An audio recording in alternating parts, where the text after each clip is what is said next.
When I was going to sign with Atletico Madrid, I was at home and then they called me, come down. I just jumped in the car. I said, we are driving. I said, to where? Where are we going? Like 5 hours drive. 5 hours. Imagine, to Atletico Madrid. 5 hours drive, not flight. And after I got there Atletico, I signed 6 years. After doing what you're complaining, I'll still go to wherever I'm getting my money from and do the work as I'm supposed to do. That's the only thing, because if I'm going to the club and I'm not working as I'm supposed to work on the field, that's when what you're saying is going to hurt me, you know. But these are things I'm not going to explain to you because you're complaining I'm going to the club. I won't come and show you my program every week and say that, oh, before I went to the club I was doing it for you to. I'm not going to give validation. And then he said Barcelona called him that they want to sign me. Another episode of Inside PFAG TV, the player's perspective. Today with two elegant players. One comes from the left side and the other one comes right from the heart of the midfield. We have Gideon Mensah and Mensah. What are we going to talk about? You will know just in a bit. And of course, I am my right-hand man, Mr. Faisal Chipsa, who's also here. Watch out for what is going to happen now. Gideon, bonjour. Bonjour. Ça va? Tudo bem? Si. Salam alaikum. Salam alaikum. Tudo bem? Si, é contigo? Tudo bem. You know, I could start with French here. Maybe he still has some Portuguese words because he played also for Guimarães. This man, Spanish, Portuguese, Shwaya, Arabic. Shwaya. Narcissism. He's a narcissism. Thank you, it's okay. So we could go on, you know. They have come. You may speak Chi. With you, I speak to your Hausa. Hausa. Huh? Kadang. You see, he thought he could. Well, languages. How many languages do you speak? Well, the next time we'll talk about it. Anyway, it's good to have you here. Thank you.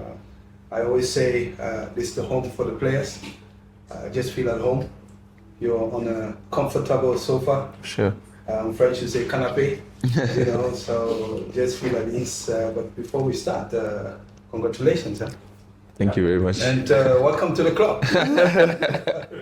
I think I have a lot of years ahead. Yeah, I need to start learning. Yeah. From the experienced people. You need to start learning. Yeah. You're late, my friend. No, I'm not late. I'm done already. No, I'm not late. There's some few that I need to start learning still. Yeah, of course I knew the details a bit, but still need to go on. Yeah. And before we move on, I think, how do you feel now as a married man with the ring on your finger? Is there a difference?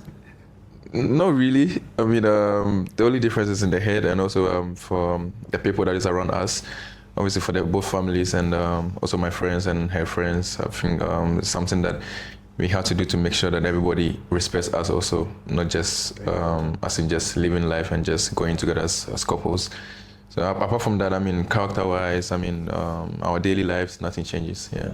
But it's a special moment, right? Yeah, it was, yeah. I mean, he was there. I mean, most of my friends was there. And then I think that was like his first time being at a wedding. That was my first time actually. Really? Yeah. I've never been to any I've wedding. never gone to any wedding. It was the first time was my wedding. So yeah, it was a good thing to have my friends there and everyone, yeah. But that shows the closeness of the two of you. Yeah, right? I mean, yeah. How did you meet? We met at Wafa. At Wafa? Yeah. Okay. So you passed the time together at Wafa? Yeah. Yeah, so Because you are from the older generation, Yes. right? But so I think he was like 2 generations ahead of me. So when I was like 3rd generation, he was already in the 1st generation. Oh. Yeah. And what did you admire about him whilst he was there? I mean, a whole lot. When I went there, I remember my school father was very close to him. I think they traveled to Portugal the first time together, Osabute, Daniel. So mostly you always see me in the seniors room. So I mean, I saw a lot of them. I mean, also from him, playing football. I mean, outside football in the camp and everything. We became very close after we all departed from the academy. I mean, we had routines that coming from Wafa, I think we stayed there for like 3-4 years together. I was there for 6 years, but he was there way ahead of me. So the few years that we spent together was something that was very good for us. I mean, we continued like that, and then you don't even see that he's my senior. I mean, now we move together, we do everything together almost every day. So yeah. What was special about the academy life then? The most important was how it was really organized, and how they taught us to become like a professional athlete. So it was like really important for us because we learned a lot from there. And always the special moment was like sometimes you go to Holland like for 3 months to train with like Final Rotterdam. Wow. Yeah, to build up, to get confidence and feel how Europe life is. So it was really great. So when you were there at final, what do you think? I want to stay, or I still want to go back, train harder, to come back again? Yeah, all of us, what we had in our heads was like to stay in that moment, because imagine you starting with the youth side till you get to the first team. That will really help us a lot, you know. So everybody was like, yeah, we would like to stay there and start from the youth side till we get up there. But in the final, it was also a different situation from what they were thinking. But it changed from your day-to-day life at home and then being in the academy, like schooling, nutrition. I think you had an organized life within the academy. Yep. Can I say it like that? Yeah. I mean, yeah, that's what you said. Part of the most good things that was happening there, because I mean, you came from not the street, but you came from home where you have to finish training, where you find you're looking for what to eat, or you don't even know if your mom is gonna beat you because you left home, and then you're somewhere that sometimes we stay there for like 8 months. We don't even come home. So yeah. So you're there, you have breakfast, you go to school, you have lunch, you go to training, you come back home, you have rooms with air conditions, you have fuel, you can do your personal training when you want. Anything that you want to do, like you just don't violate the rules. So it was a good thing to be there.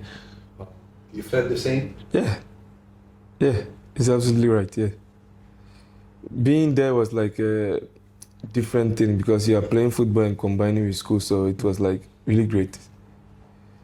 You are more or less, I could say, an academy expert. So for you, when you hear them talking about it, it's a normal process, like you can say, the normal procedure. Yeah, I want to ask, at what age did you go? I was there, I think 11 or 12. Wow. Yeah. 11, 12, yeah. That went to like 2010. Okay. Yeah. And you were in a residential program at the time. Yes. You stayed there. So, I mean, we talk about academies a lot, but now, if you were to send 10, 11, or 12-year-old to a residential academy, in some parts of the world, it's accepted, like here. In some parts of the world, there are concerns about Safeguarding. safeguarding, Yeah. all that kind of stuff. But for you, it was like your safe haven, right? Compared to, I don't know what your backgrounds looked like at the time, but that was the only way out for you, I'm assuming. I mean, I think even about the background, it didn't even matter because we had boys that had like good backgrounds that was still there. But at the end of the day, you want to play football, you want to be active or go pro. So coming together as players, young boys, you have senior players, you have cooks who are also men, you have security men, you have coaches who are also like ex-players. It gives you some kind of confidence. It gives you some, Because it's not like you're home where they're forcing you to learn because your other colleagues are learning, or somewhere, like you're in an academy where, yes, they're forcing you to learn, but everything around you is football. So. And that's at the end what you wanted. Yes. So it doesn't even matter where you're coming from. I mean, your background, but you still want to be in an environment where you just know about football. And also they had like foreign coaches who were like experts. So them being here with us was. But 2025, if you were to ask to send your 10, 11-year-old to an academy here in Africa, would you feel comfortable? Yeah, it depends on the. It would depend. Because I need to visit it. Yes, of course. Depends on what would make. But first, I have to also know the type of academy they are going in. But if the kids like feel safe, of course, I will allow them. Of course, in the Western world, it's different. Not many would feel comfortable to send a 10, 11-year-old to a residential academy at the time. But in Africa, as we've seen, I think the longest period we had was 1 month. Oh yeah. to be with our parents, and then after you're 1 back month in. they Because organize you the have, buys. you have 12 and months in a everything. year, and then Yeah. the first semester you go like 8 months. 8 months, yeah. But you mean you still had chance for your parents to come visit you, so which was a good thing. Anytime they can. And you know African come to the footballers, we are academy. very stubborn. So I remember I left my parents when I was 10 years. When I was 10 years, I left my parents to Obuasi, where I started playing active football. Yeah. My mom didn't want it, but then we are stubborn. That's what we want to do. So you understand? Yeah. So like, imagine like you're saying, 2025, I wouldn't want my son to go. My son will probably listen to me now, but before I wouldn't listen to my father if he doesn't want me to go. You know? Yeah. Also, my dad didn't want me to go because every time I go out to play football and I come back, he was always on me, you know. I have to take some lashes then. He was like, when the opportunity came, he was like, I don't want you to go, but I said, but for me, I want to. Yeah, Yeah. that's what I want to. But I think we have to understand the parents. Yeah. Yeah, of course, yeah. Like we said, they born you. Mm-hmm. You understand? So if it's the other way around, also they say go. Yeah. You know, Yeah, but I mean, my situation was a bit different because I have 3 sisters, you know. I was the only The only guy boy. in there. okay. So my father wanted me to be like Stay home. school. I was like, no, Be this, the police. yeah, it wasn't So- for me. I've asked this other players. There are a lot of academy boys who never made it. Is there anyone from your academy where you said, where you will still shake your head and you will say, you don't believe that he hasn't made it? It's like in an area, Yeah. you will say, "Hey, this guy, he was even better than me." Yeah. You know, are there some players where you can say yes? And I heard in one of the interviews, I heard Kudus. No, at the end of the day, the player made it, but not us. So top tier. You're supposed to, Yeah. yeah. He spoke about a midfielder that, Playing in Norway. so- yeah, somewhere. Oh yeah, Emmanuel, yeah. Yeah. He came to our camp actually. You see? Yeah. Yeah, there are a lot of players. Even recently, Gideon and I were speaking about it. Like, for example, even Osei was example. Like, both legs was like amazing player. Like, he had everything. And also when our seniors were like Jordan Was our senior too. Jordan Opoku. Opoku, Noel, Nephew, Idrisu. Yes, I think for me he's one of the best players in the world. No, to be compared to like any midfielder, no. You see, Him Bernard, and Noel. when I look at Jordan, to be honest, I get goosebumps, but because Yeah, no, the guy it's, is. sometimes I don't know if it's the surrounding or the wrong moment, if you don't have a powerful manager. And there's also sometimes, if you look, do I choose the money or do I choose the development? Yeah. But how will I know it's development? So yeah. You see, that's what I think. Yeah, but I think even that, I think like he was mentioning names. I think in the camp, like you said, there's some players that you see today and then you shake your head and be like, nah, you don't know why they didn't get to where they were supposed to get, because some of the players were like, some of us we were not even part, like when we mentioned like maybe the top 10 players in the camp or wherever. But then I mean, like you said, sometimes it's not even about the surroundings. I think football is just like, it's like any career. You wake up one day and you probably be in the right position, the right place, the right people around you, and then sometimes it doesn't really work that way. Because even with us now, we see players playing abroad that we know that if we had their stats, they wouldn't be where we are now. You know, so I'm like, we would be way ahead of them. But I think it's more about chances and then the situations, like decisions also. Making a decision, a good decision at the right moment. You know, it's not always easy. You know? I think that's one of the hardest part when it comes to football. Even like with clubs, when you have to change clubs and stuff like that, you're probably thinking, oh, you don't want to choose the money, you want to go to the club development, you go to development and it doesn't work for you. Yeah. And now you start regretting, why didn't you go for the money? Or you go for the money and then the money's not working now. You know, like you just have to pray and then just make sure that you didn't listen to nobody's nobody's advice to do it. And not to listen to too many people. Yes, also, yes. Because everybody knows it better. Yeah. You know. But talking about that, you have a manager. Yes. You have a manager too. Yeah.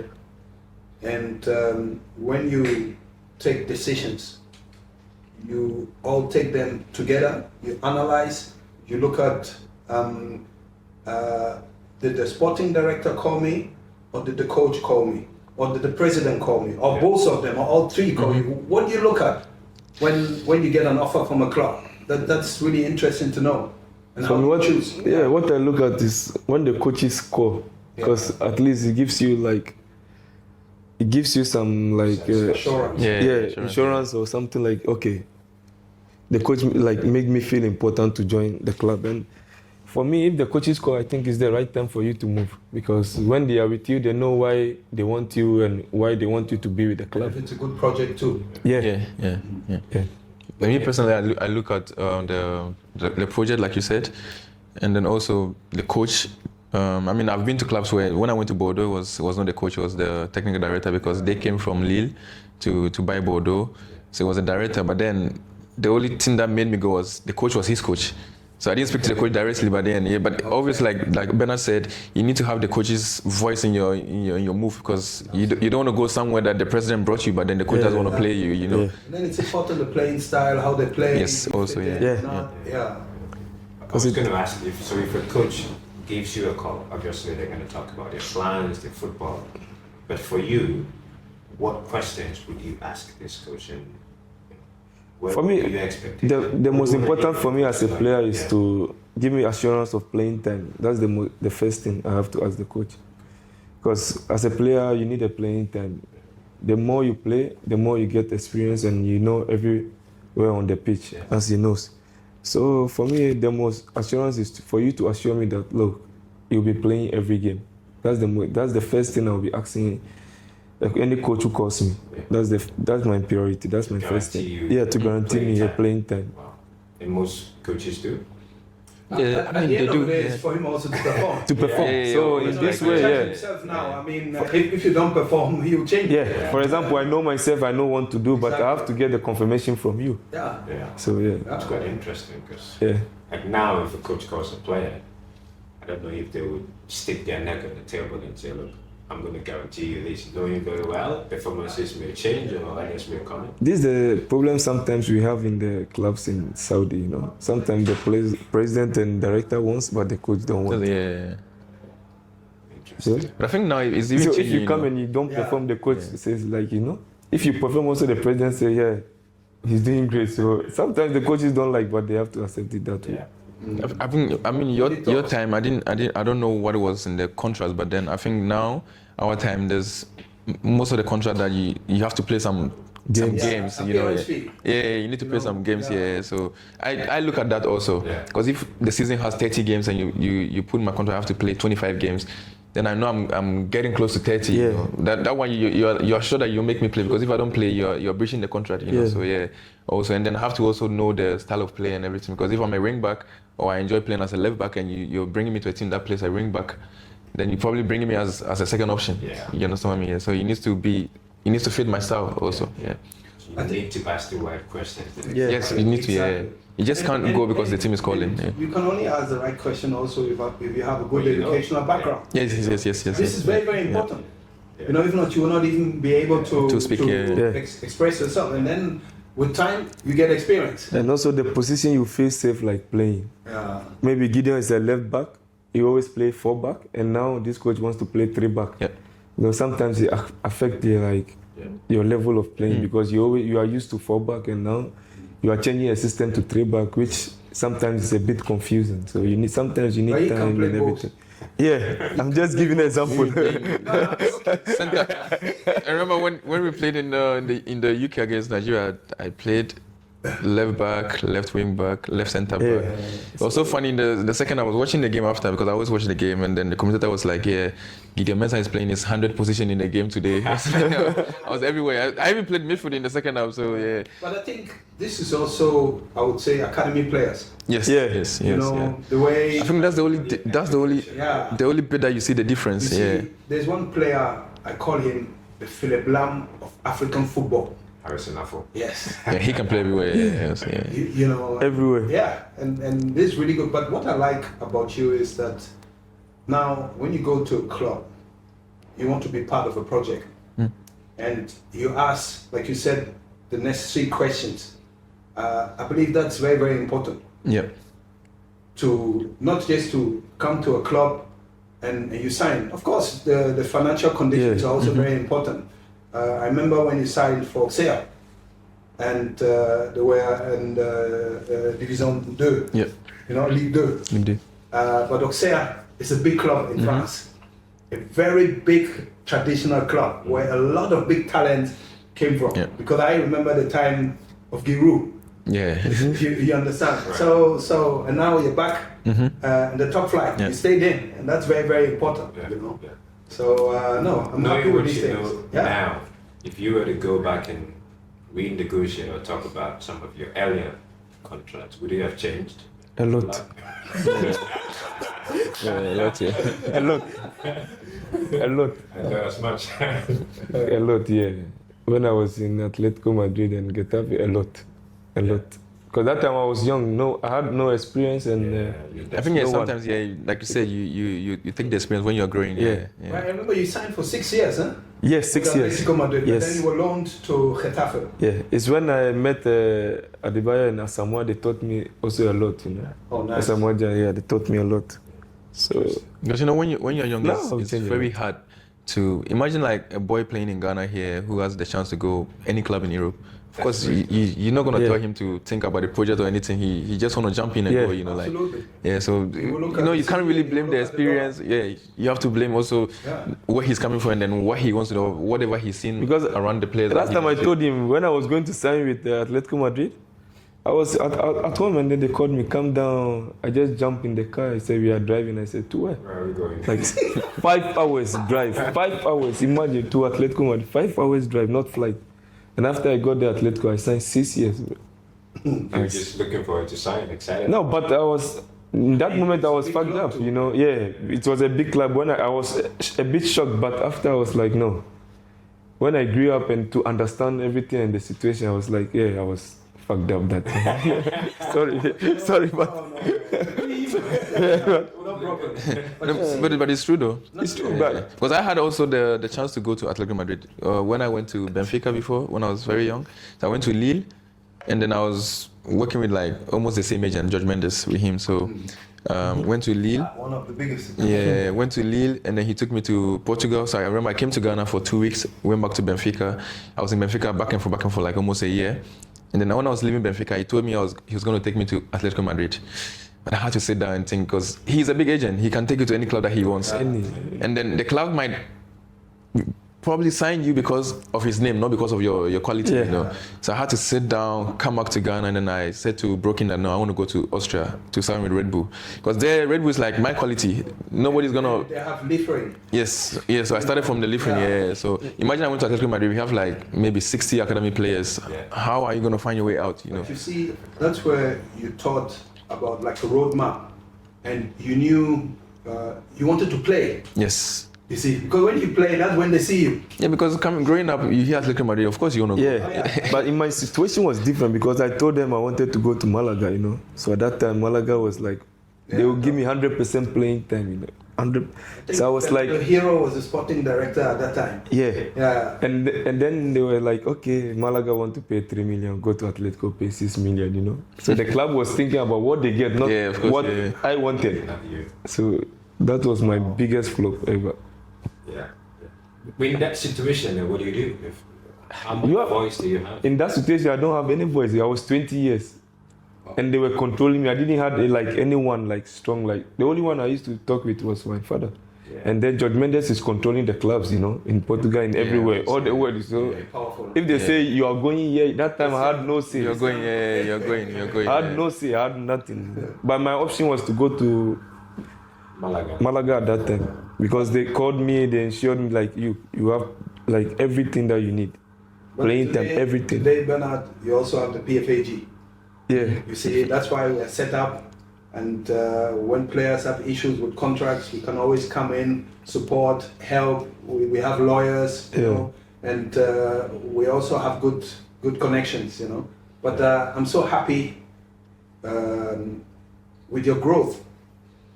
You see how you think, and that's why podcasts like this are very important for the young ones also To learn. To learn, yeah. to learn. That's why we do them. And when you were talking about Atletico, Benfica, let's stay with Spanish, Portuguese speaking. I remember that you had also more or less an offer from Barca. Yeah, that was like Something about 2019, Barcelona. yeah. 2019, yeah. Right. Yeah, But what happened? Was it again George Mendes? No, it was. So you know Marcel, right? The agent from Brooklyn. Myself. Yeah, I know. So obviously, like he was. I don't know if he was also working, but he when I went to Salzburg, obviously you need an agent to sit in as your agent here. So I had to choose between him and George Mendes. Obviously, like I was working with George Mendes, but I had never even seen him. So he has like bare agents that works for him. So yeah, so I chose him because he was working with Feyenoord here, the agent that was working with me. So he came in, and then I remember I went on loan in Austria to Sturm Graz. I played the whole season there. It was a very good season. I remember my last game was against Salzburg. I killed them. Right after the game, they asked me for my apartment, my jersey number, trying to bring me back, right? So I came back, and then there was a day that he called me, and then he said Barcelona called him that they want to sign me. But then I was going to sign the contract with the first team, train with the second team, and then when something happens to Jordi Alba, then I'll be there to play for the first team. But then I was also thinking, because 2019 was when I also started playing for the national team. Yeah. And I don't want to go somewhere that I'm not playing again just because of the name Barcelona, you know, and then, so what actually, no, I just wanted to play, but I was still like 21, 22. So what happened was the only thing that delayed the thing was Abida was the director then. Yeah. He was in Brazil talking to some players there also. So he was waiting for him to get back so we get the deal. But then transfer window was almost closing, and I was giving the agent pressure. I wanted to leave. I wanted to play because Salzburg told me that here the captain is on your left back position. So you either stay on the bench, and then when he's injured, you come in, and then when he's back again, you go out again. So I didn't want to do that. So I gave him pressure, and then club came from Belgium, Zulte Waregem. And I was like, why not? They gave me assurance, you're going to play every game, you're going to be the boss here, whatever. So I went there. I went straight without even calling Abidal again or whatever. I just went to Belgium, signed the contract there, and then that was when the Barcelona deal went off. You mentioned something important there. You were about to sign a contract with Barca, but you were thinking about your national team. Yeah. This is something that people don't see out there. Right? Yeah. Exactly. Yeah. Your contribution to the national team because you want to represent your national team. But the public do not see this.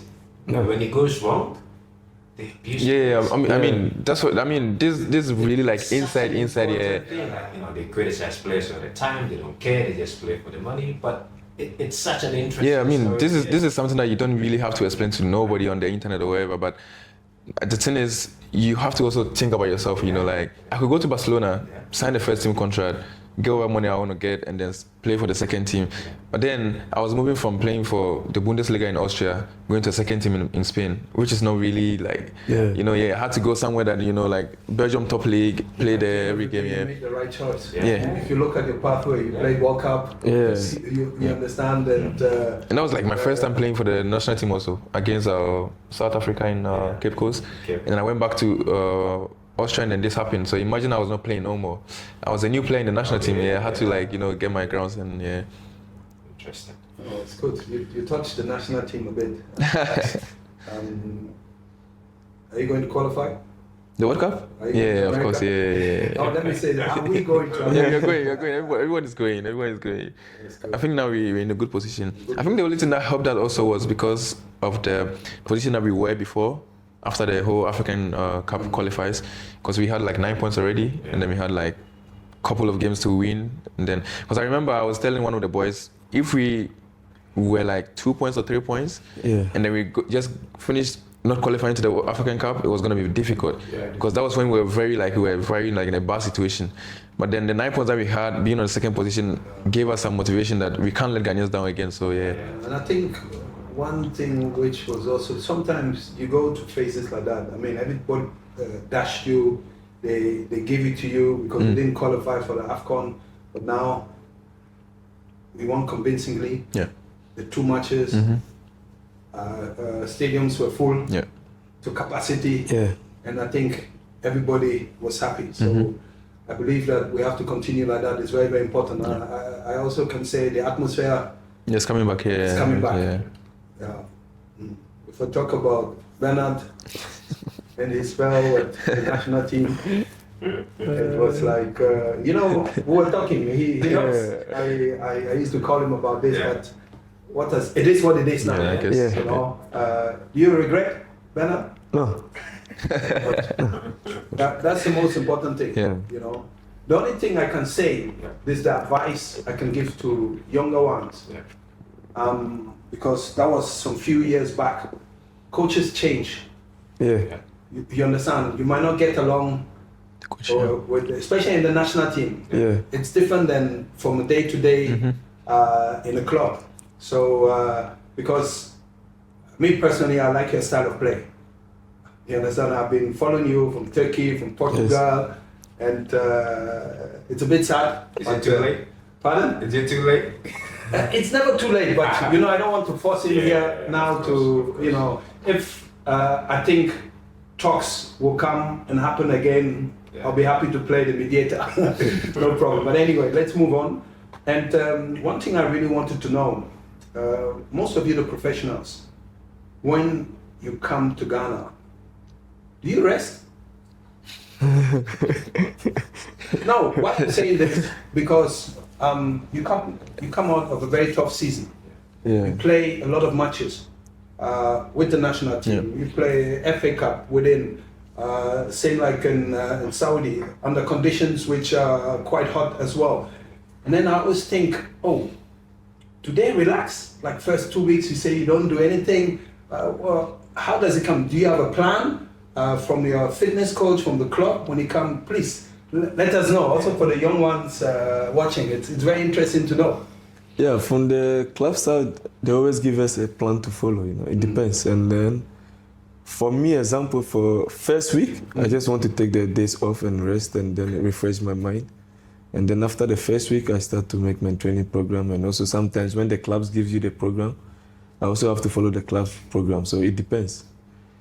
Because you have to keep fit, because football is like, we play for a short time, So you always have to make sure to be on the top level, or to make sure like maybe this season I'm like, it was okay. So next season I have to be like better than the last one. So every year, this is what I've been always thinking, like to be better than what I was before.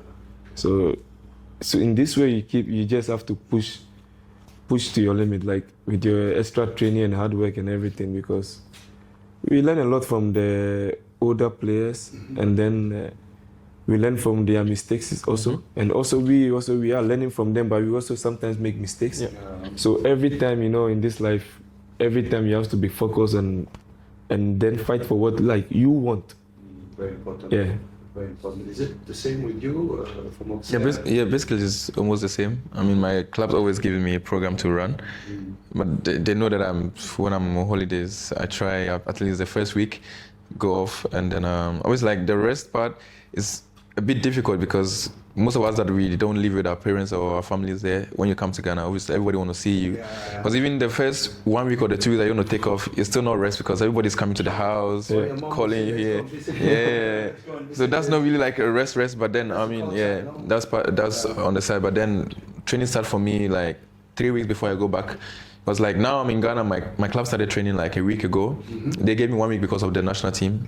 So I don't want to go back and then I'll be less fit more than the players. So I started and then I'm not stopping. So like you said, the first 1 week you want to be off a bit and then rest from all the games that you played.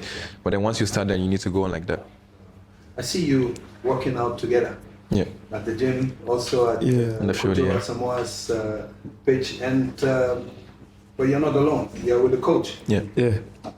Before it was Jordan Fitness, but I think he's away with the women's national team, and he's also at a very good level, I can say. Yeah. And for you, is it that you train from Monday to Saturday, so you do it from Monday to Fridays, once a day, twice a day? How do you program your training? It actually depends, because he likes to go to the beach. I don't want to go to the beach because it's too early. Sometimes he wakes up like 6 a.m. to go to the beach. So sometimes it depends. We could do gym in the morning and then we just go to the field in the evening. But we try not to overload our body also, because you're trying to help yourself, not to kill yourself at the end of the day. So we, like last week, we did the whole week, and then when it was holidays from Friday, we took the holidays off, and then we go back again to training. I mean, we don't, like I said, we don't want to overload the body, because you don't want to train too much and then you go back here and then you have injuries, little injuries from, because mind you, training alone with a personal coach is different from the club training. Absolutely. Yeah, you can do this for 1 month, and then the first 20 minutes you train with the team, you are dead already. So That's what a lot of people don't understand. Yeah. I do road work. Yeah, no. it's very different. Yeah, it's very different. It's totally different. Yes, it's very different. Yeah, I always have the same problem. Intervals is like I always have the same problem. I train very hard with Jordan, like you said, the coaches from Coach Samuel's pitch. But then you go back to training, and the first 20 minutes you're already dead. Like you keep asking yourself, did I not train well? But it's not really the question. But it's very different. So we try not to overload it too much, because no matter what you do here, you still go and then you face something different there. So this one is just to keep informed. And like you said, some of the old players that were in front of us, we've seen them, and then we know how, because preseason is very important for players, because some of the coaches, that's where they find their first 11s. It will take time. You probably get back to the team with your talents and your quality, but then it might be too late because you already lost like 10 games in the season, and then, you don't want to be behind. No. Yeah, that's the most important thing. Just don't be behind. Yeah. Same thing happened to me this season. I was there 1 week before the league started, so I was like, you need time, like 1 month, 2 months to catch up. So it was really hard for me. My first 2 months, like, I didn't have the energy to like even play like 80 or 70 minutes. Wow. Yeah, it gets hard. But I got injured really also in the preseason. Yeah. Because I remember before last summer, we had qualifying games in Ghana here. So I came for 2 games, and I stayed in Ghana for 3 days. And then that was it. I left. I went to Marbella for holidays. I went to Greece for holidays. I went back straight to training, then I had injury in my calf because there was no training in my legs, Even on holiday I was trying to do like treadmill a bit, but that's not the same, Like you get back to training and you have to do the sprinting test and it's always like it's always gonna draw you back. Everything. So you try to balance it. Yeah. What about the nutrition? Is it do you really watch your diet, or you eat any kind of? When you're out there, sometimes you come home, Charlie, you want to chop your chinche, your fufu and your gari and everything, It's very important. Yeah. I think it's important, yeah. For me, I don't know about him, but I think we have the same body, but I don't really have problem with my fat or food that I don't have to eat. I try to follow up when I'm in the club, because every club has the same thing. You have to do the fat check on every Monday, and when you go over, you have to pay money. But I don't have that problem. So you have to pay money every Monday. Every Monday. Check. Our club, we do this every Monday. Yeah, so some even do it every training session. So every Monday, if your fat is 0.6 and then you're gone 0.8, means you ate something that you're not supposed to eat. So now you have to pay, and then the next week you need to make sure you're down to 0.6. Yeah. So I think that's why most of the players love sauna, because they will drain everything. You take everything out. Sauna and steam bath. Yeah. So I try to follow up. I mean, sometimes I try to be stubborn, but then you sit down and then you think you have to do it because it's for your own good, Because nobody's watching you, but you need to be disciplined, Because I'll be home probably eating fufu or something, but then the next day if I can't run on the field, then somebody who is like being disciplined and is running more than me, then he's going to play ahead of me. So sometimes it's not just about the quality and the talent, it's also about the discipline. Because most of the coaches, this is what they look now, They don't really care. Yeah, in the head. All is over there, and that's what a lot of people don't understand. Yeah. That really to be amongst the best a long time has to do with discipline. Yeah. Discipline is, I would say, is doing things you don't like on permanent basis until it becomes a habit. Yeah, discipline is really important. Because I remember when I met Adebayo, like when he was like, every time you play you had cramp. How is it possible when you are like 21 years? So he says from now on you have to run every day in the morning 1 hour. It's either you run 1 hour or bicycle for 1 hour. So that really made me like strong, very. Because it gets to a time when you're on the pitch, you don't get tired, From the like 75 going, you can see like everyone is tired, and now you have the energy to like picking up. Just warming up. Yes, so that really helped. And also when I'm in Ghana, sometimes I eat once a day because I have to be careful with my body, So it really helped. Yeah. But you spoke about Shea Adebayo. Yeah. He loves training a lot. You see, he plays tennis in Togo where he lives. He can walk. There's a pitch. He plays football every day. You know. It's like. And he likes enjoyment too. Yeah. That's what I'm saying. You need to balance it. Remember one time. No, but for him, it's not life after football. One time I was with him, and then we went to club. We came back in the morning. He said, "Hey, come on, go to the beach." Early in the morning. One time. That's what people don't see. Yeah. So they think they only had fun, but he came back early in the morning. He said, "Hey, wake up! It's 6 o'clock. Go to the beach." In life, you have to enjoy. Yeah. Like we say, we never know of tomorrow. Yeah. You see, because where you are, you work very hard to get there. Yeah. So I think the most important thing is to combine both the hard work and the enjoyment. But you have to know when to enjoy. Yeah. Yeah. Sometimes the right moment to choose. Yeah. It's not always easy. Yeah, of course. You know? And I think also for the young ones who is watching and everything. But I think you also need to have the right people around you, because It's very important. if we come home and then we go out with our friends or our boys, and then they're the same people that wake up us in the morning and say, let's go to training. This is what you need around you. You can't just have people that will only call you when it's late in the night, let's go here, and then in the morning you don't find them nowhere, because like he said, Adebayo took him to the club, and then the next morning he was calling him again to go to the club. This is like he's done with football. He doesn't need to train now. Absolutely. But he's still calling somebody who is active in football still. So imagine you have just people that are just enjoying because of because you take them here, you take them there, and they don't care if you're training or not. Yeah. Because we have boys that we call them like, let's go here. They will bring the boots wherever we go play football. They'll be on the motor. We'll be ahead of them. They'll bring it. We train wherever. And these are the same people that we call them. Let's go here, and they will come. So you need people that are gonna like shape you in the right. Because sometimes when you are in the limelight, you don't really have the mind to think. You need people that will push you. Because if it's left for you alone, you probably think, oh, then whatever happened the last year that you survived, it will happen today, you survive it again. Yeah. But you never know what's going to happen in this one, It's very important to have the right people around. But, here we live in a country where people will hype you a lot. Hey, Gideon, best number 3. It's the best number 8. You understand? Yeah. So you have to be grounded, and having too many friends is also not good. Yeah. You see, it's important to have the real ones. I remember, I will not mention the name now, but when I was playing in France in Metz, there was a player, great player, he became really great. And at that time, my wife was my girlfriend. So a player's wife gave birth, and he said he's inviting everybody to the club. We won the match. So we all went together, came down the stairs, and there was one of these young promising players standing there with the glass. He saw me, he put the glass at his back. First. And but I didn't say anything. And I said, what did you? I said, this is not your business. So following day, we finish training.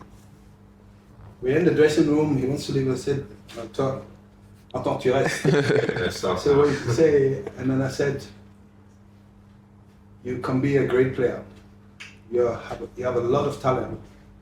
The only thing I want to tell you is that there are times where you have to say no. And he looked at me. I said, I will speak to you maybe 3 times. Yeah.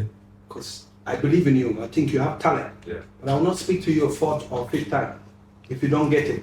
Yeah. So sometimes when they say come to the club, you have to say no because you live from your body. And then I said, now you can go. And then he called me in the evening and he thanked me, and I said, I really believe in you. Yeah. So and he took it. I'm very happy. You see, when you're a senior player, I think this is also my role. Yeah. Like here are my younger brothers. If I see something, I should not talk on TV about it. I take the phone and say, oh, Mensah, Gideon, please be careful when you do this and this. After it's for you to take it or not. But I think coming from someone who has lived it is always different. And it's also how you tell them, how you say it. I believe it's very important. But talking about food again, what are your favorite foods in? What do you like? Your fufu? Yeah, no, mine is banku. Banku with okra. Banku and okra. Yeah, my You favorite. die for it. Any day. Do you get it in Saudi Arabia? Sometimes. Sometimes. Because they freeze it and he brings it. I thought they're flying in to DHL. What about you, Gideon? Me, I'm a Mutu person. Motu. Yeah. Which? Peanut. Yeah, Kasinkwa. You seem to like it too. It's my brother's favorite. So. Yeah, no, that food I can eat it like. Me, I'm a TZ man. You did? In Kinke. I don't like kinky. Fresh Kinke, red pepper, sardine, eggs. It's really good. Anyway, I also wanted to talk to you a little bit about. We wanted to talk to you about social media. How do you cope with cyberbullying, criticism? You know, in Ghana, everybody's a coach. Yeah. And we have to be honest. It's not easy. Mm-hmm. Sometimes you say, I don't read it, but sometimes you're curious. Yeah, of course, you yeah. go through it, Yeah. you know, and how do you cope with it? I think before it was very difficult for me, but I mean, I've been in the national team for like almost 7 years now, 8 years. So now I've grown into it. So like you said before, before I would not even go Twitter. It got to a point where I didn't have Twitter for like 4 years.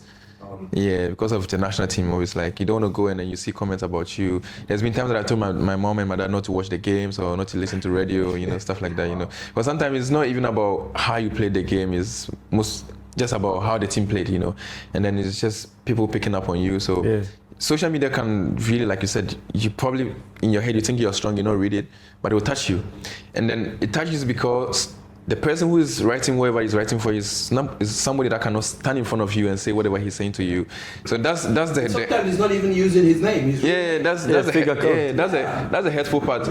Because if he's standing in front of you, then you can defend yourself or say something to the person, but then you can't do that on social media because you have to be the bigger person. I didn't get the keyboard. Sometimes it's personal too. Sometimes, yeah. But I always say this: criticizing me. What I learned, I think, sometimes it comes from us also. In what way? Like in a different way, in a kind of way, yeah. What do you mean when you say it comes from us? Because a normal fan won't just type anything that knows to hurt you or distract you sometimes, It was like always like coming from like an inside person who knows. Sometimes. So it's like it's really hard. So when you see like messages like that, it's really hard. No, but it's different if you watch a game and then you criticize me on Twitter or social or Instagram, Facebook, and say, "Oh, you didn't cross the ball well, or you didn't pass the ball well, or you didn't." These are normal. This is calm because this is the same thing the coach is gonna tell me. Yeah. It's the same thing. My boss will come to the dressing room and tell me that, "Oh, Gideon, you didn't do this today." But going too personal, but like people attack your family and they say things that are not really, football related and stuff like that. That's when it crosses the line. That's when like it touches you and stuff like that. So it got upon me, my social media, my Twitter, my Instagram, everywhere. No request messages. If I don't follow you, can't text me. You can't comment on my picture, because I try not to give them the chance to get to me, because I can't get back to you. Because imagine if someone writes. Sorry to say a stupid comment. Stupid comment on your picture. You can't respond to the person because you have to be the bigger picture. So that way I won't give you the chance to tell me, so I'll even see it. Exactly. So I've gone to a point where I grew a tougher skin for it, but at the same time I'm trying not to get them to get to me, so I block everywhere, so you can't say anything to me.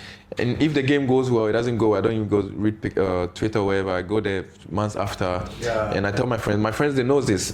People that are close to me, they know they can't come to me and tell me, "Oh, this person said this to you." No. I told them straight. Yeah, but in the beginning they were all forwarding you. They will call you, "Oh, this guy, I know this guy, I'm gonna beat." No, don't even come to me. This is what I'm doing now. If you want to go behind me and do it, that's your problem. But I just don't. What is very important to learn to move on quick. Yes, also, yeah. And Daddy knows, he has a lot of experience, Even sometimes you are just playing Monday Stars, you heard one guy, Even that oh, one, this yeah. guy, Even that one, we are just playing for fun, and you are just watching It's just for fun. You know, Like, so this thing sometimes like literally, we've you'll come be like, home. what is happening We've here? come You know, home, so- You should get Sule. You should Yeah. get Sule would deal with Yeah, you. but literally, we've come home. You wanna like come to your area, Yeah. come and play. You know, grace the area where. Just to But then enjoy you it, hear a you- comment from the back. and this is the moment you when can they come enjoy. and pass over what cap now, when they share, you know, this is like like. And this is the moment you can enjoy with Gideon, you can understand enjoy me? with Wakazo or other Yeah. players, you know. So I don't understand why sometimes it And happens. these are the same people that will come to you to your car after the game and then Yeah, you, Asking you, you know, like it makes you look like for a me, bad person. But for me, yeah. sometimes it motivates me, you know, because Yeah, when of I course, see yeah. those messages, I say, okay, next game I want to show you something. show- yeah. Yeah, So yeah. for me, I don't really care because I know the work we are doing, it comes with it. So Of course, yeah. sometimes when I just see them, I just like, next week I have to give believe them. now also both of you are at a certain level where you are grounded. You have a bit more experience than him, but you have been in the game for a while now. So I think you know how to deal Yeah, with stuff and how to overcome yeah, Yes. stuff. And now we have also chosen the people around you Yeah. who controls that. yeah, exactly, who come for you. And I think this is quite important. I think there's always an easy way to go about everything. I mean, like he said, it's like a motivation to him, to me sometimes also. Because I always say this, you know, people that are on social media trying to like say whatever they're saying to you. Everybody in this life is trying to make things that is going to make them happy. Yeah. Everybody's writing because he's going to leave a comment under your picture. People come and comment it or like it, and then he's happy because he created a got trend, some comments you know. or some So likes or- in as much as I'm not trying to stop that person to live his life and make himself happy, I'm not also going to let his comment stop me from making my life. You Yeah. understand what I mean? You understand what I mean? So Yeah. if you come to my comment and say something, you're happy because people are coming to interact under your comment. You're happy. That's not going to stop me from playing football. Okay. It's not going to stop me from doing whatever makes me happy. Yeah. Because if you come to me and then be like, oh, just because you see me one time going to a party with my friend and one game doesn't go, you go like, oh, this guy, the club on Kwanoko, you know, like, it's not going to stop me from going to the club again. I'm still going to go back to the, you understand? Like, hey, I'm still going to, The young one, the 10 years old, stubborn, comes out. yeah, because at the end of the day, I'll make sure after doing what you're complaining, I'll still go to wherever I'm getting my money from and do the work as I'm supposed to do. Yeah. That's the only thing, because if I'm going to the club and I'm not working as I'm supposed to work on the field, that's when what you're saying is going to hurt me, you know. But these are things I'm not going to explain to you because you're complaining I'm going to the club. I won't come and show you my program every week and say that, oh, before I went to the club, I was doing this, for you to, I'm not going to give validation. But I'll make sure that whatever I'm doing on the side is better than what you are thinking or you are complaining about, you know. Yeah. So I'm not going to, there's no time to even complain about anything or give nobody validations, you know. Just make sure within you, you're happy and then you're doing what you're supposed to do. Yeah. Because the only time that will hurt you because somebody's saying something about you is when whatever the person is saying about you is true. Because you imagine I see you walking one time on the roadside and I just go like, oh, after playing football wherever, you don't have a car. I wouldn't know if you gave your car to somebody as a favor and then you chose to walk this day. Yeah. You understand what I mean? But Or you should choose to drive a bike. you understand what I mean? In your head, you know, I have 10 cars at home, I have 5 cars at home. Yeah. But just because the person saw you today, he want to show that you're not serious with your life or you don't have anything because you're working. But meanwhile, working is for everyone. You know what I mean? Like, going to the club is for everyone in Ghana here. I always say this, Ghanaians, we have 12 months in a year. There's almost every week there's almost a holiday. Yeah. From weekend, everybody's out. You come to Ghana after working for 8 months, you're playing for Champions League, you're playing for a year, World Cup, qualifiers, or everything. You come back to Ghana for 2 weeks and you go out one night and it's a problem. Yeah. But just because you are up there, they think that's not, because Ghanaians always try to put you in a box. And once you don't live in that box, they think you're doing the wrong thing. So that's what I'm saying. Like, I try so much to make sure to myself that whatever they're saying, I'm doing the opposite side. Because whatever we are saying on social media is not really our life, you know. Well, at the end of the day, it's between you and God. Yes. Yeah. Whatever you do, that's why I always say God's time is always the best. best, yeah. And everything you do, you have to be, let me say, in a good state of mind with yourself. That is very, very important. And then those who are very close to you, their mind should count. Yeah. Very important. Of course, we love the fans. We also love when we play the cheers. It's very, very important to be motivated. But you know, life, like we say, can be very short. So live life. That's why sometimes we don't blame them because Of course, yeah. you even can't in blame some them. countries you have the experience, in like Holland, Portugal. Sometimes we finish game, they give us like beer to drink. Yeah, you know this. You come to so- the dressing room like Yeah, it's part of the game, but Yeah, people that's don't know and they You don't can't do this in our understand, country. You can't even stay in the dressing room without nobody It's a catching reality it. because What's the problem? it makes you recover quicker, No, you But see- people don't know. You see, I was born and bred in Germany. Yeah, Me, I don't drink. Okay. yeah, But way back, I've tasted beer and all these things. Way back, I tell you, 10 o'clock, 10 p.m. Yeah. When we were in camp, we all come together. We say, "Eine Runde für alle." One round. One round, for yeah. everyone. Beer. Who wants to drink beer? Yeah. Will drink beer because you sleep better. yes. Go to Italy. Uh, Italy in the afternoon, when you eat your spaghetti, they have a glass of red wine. Wine, yeah. You know, Also in they Spain. drink. Yes, that is the culture. In Spain, they even used to eat late. Yeah. And also in Spain, when I was there, before like in 1 hour, 2 hours to have game meal, they give like red wine Yeah. for your blood, Yeah. But people, sometimes they don't understand. So yeah, Yeah, so it's like just- it's really hard. It's really I think hard. sometimes you just have to understand the culture here. There's Yeah, a, it's different. So it's just you just have to understand them Yeah. because not everybody's gonna have the experience that you have or the education that you have about football, about life. But one thing which is also great in Ghana, we must all admit, is the love Yeah. of football. It's different. It's something which is really special. Yes. Very special. I was very happy, for instance, the last Hearts Kotoko match. Yeah, the presidential cup. Yeah. Yeah, the Presidential Cup. That there was crowd, the euphoria, and let's take all this into your qualifying games coming up in September, and to really seal everything. Okay, Yeah. I think Faisal, No, it's been fun. I've on this enjoyed note, it. I know you guys are just preparing to go back now, so we've got more to give, and we'll be supporting from afar. But Sure. Great stuff. You should be proud of yourself, Steve. absolutely. Thank you. Thank you. Absolutely. Love yourself and the family. So. He's always advising anytime I'm talking to him. So You picked the right one, I can tell you. No, Not the- everybody will. the most important is to listen from the experienced ones. Yeah, of course. Yeah. I mean, that's why I think So also it's the most important. the whole organization is very important also Yeah. for the current Black Star players and also the Premier League players. Because I'm sure these are things that you don't really see, but when you come to the camp when we are there or when you go to the Premier League camps, this is something that probably they'll not tell you, but it gives something, Because like you said, you give that advice, it's up to you to listen or not to listen. Yeah. But when it comes from people that have lived their life already, you are like 80% in that you have to listen to it, You can't really play with it, because they've seen it and then they've been there also. So See, Gideon and Bernard, for me, I will always be for players. And in my previous other positions, they always said, "Yeah, you're always defending players."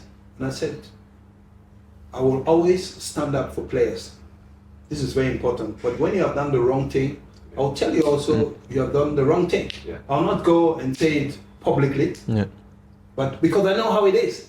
But I will let you know, And for us, this organization, the Professional Football Association of Ghana, is for you, the players. I just want you to know the way you're sitting comfortable there is for you. Feel at home. You come and see us anytime you want. We don't wish problems. But in case there's any issue, we are there for Always, you. yeah. Okay, Gideon, Bernard, also Faisal, thank you very much. Great Thank chat. you. That was Thank it. you, Messi, danke, obrigado. Players perspective. All right, tune in. Ciao. Bye bye. Salam alaikum. Stay secure. Thank you guys. Shukran. No, of course. Thank you. Thank you. Nice to meet you. Same here. Thank you. Fantastic. Oh. Thanks for watching. Subscribe for exclusive insights on contents for players and fans of Ghanaian football.